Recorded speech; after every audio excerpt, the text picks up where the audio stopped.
હર હર મહાદેવ।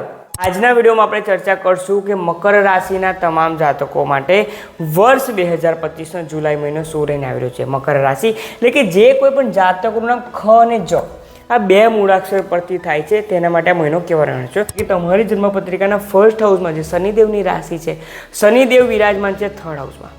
અને સાથે જ જો બીજા ગ્રહ પર દ્રષ્ટિ કરીએ તો આરોગ્યના દેવતા સૂર્ય દેવતા છઠ્ઠા સ્થાનમાં વિરાજમાન છે કે છઠ્ઠું સ્થાન રોગ, ઋણ અને શત્રુનું સ્થાન છે।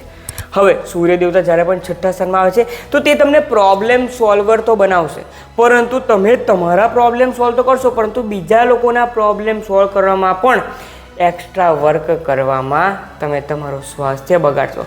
સાથે જો તમે ટ્રાવેલિંગ કરી રહ્યા છો, તમે એ પ્રમાણે જોબ કરી રહ્યા છો કે તમારે વધારે એક્સ્ટ્રા ટ્રાવેલિંગ કરવું પડે છે તો તેમાં પણ ખાસ ધ્યાન રાખવાનું છે। તમને વાયરલ ઇન્ફેક્શન, વાયરલ ફીવર તે તમામ પ્રકારની તબિયતમાં તમને તકલીફ થવાના સંજોગો વધી રહ્યા છે।